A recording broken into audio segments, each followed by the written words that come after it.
ایک امیر گھر میں چوری ہو گئی۔ ملازم کو اتنا مارا کہ وہ چارپائی پہ پڑ گیا۔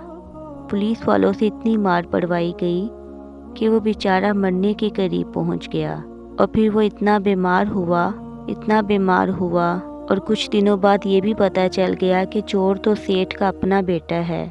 اور پھر اس ملازم کا انتقال ہو گیا۔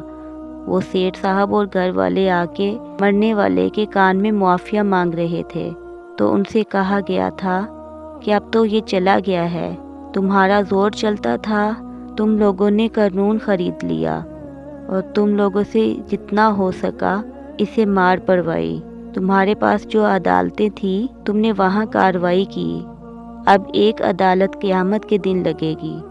یہ کمزور تھا، کچھ کر نہ سکا۔